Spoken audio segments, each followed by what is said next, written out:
you clicked on this video, it's because you want to know what is self-inquiry.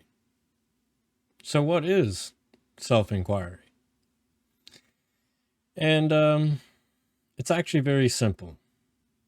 Self-inquiry, in other words, is just a terminology we use to describe one who is investigating the nature of themselves.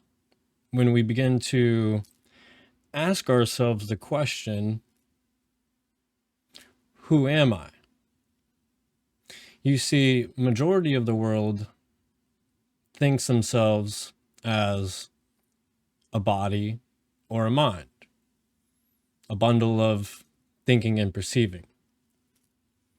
So in the spiritual path, we begin to shed all of these layers and layers of identity.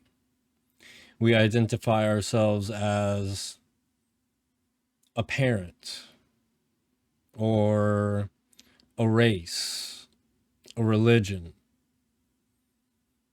belonging to a sports team. I am this, I am that. And we accumulate so many of these layers throughout our life, and then we actually feel and believe that we are this accumulation of feelings and beliefs. So self-inquiry is going through each and every single one of these identities and investigating into the who am I question, slowly breaking down each identity till we reveal that which is awareness, our inherent shared being. And part of this process is actually the neti process. It's a way that we disclude everything that we are not to give the seeker a clear picture on what exactly it is that we are. So self-inquiry isn't anything crazy. It's just simply investigating who you truly are.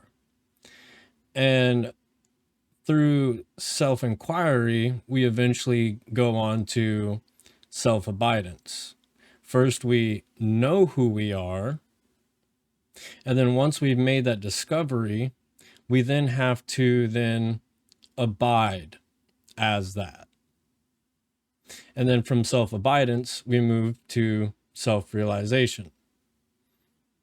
And if you're a student of the law of one, or you're familiar with the teachings of the raw material, then Raw says the three disciplines of the personality. First, know yourself. 2, accept yourself. And 3, become the creator.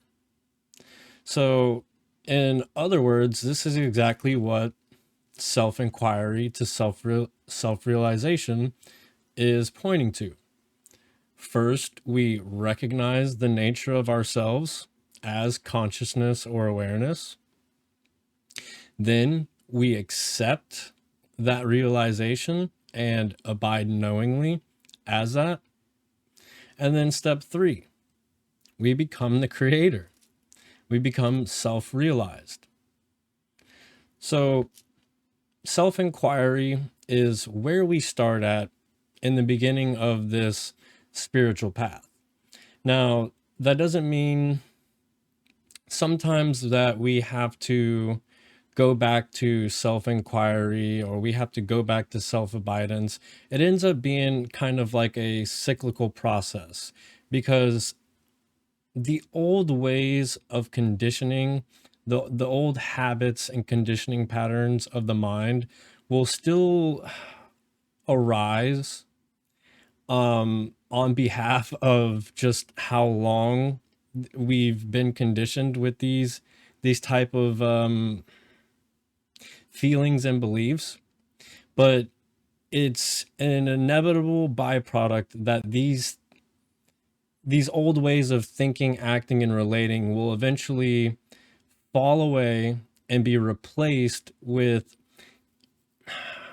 attitudes, behaviors, and thoughts that are more in alignment with your true essence, which would be more peaceful, loving, and harmonious thoughts and ways of behaving.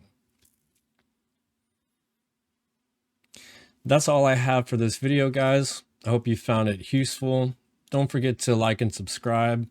If you want to schedule a one-on-one with me and you're interested in working with me on this path, don't forget to check the description below where you can find my Instagram handle and the link to my You Can Book Me.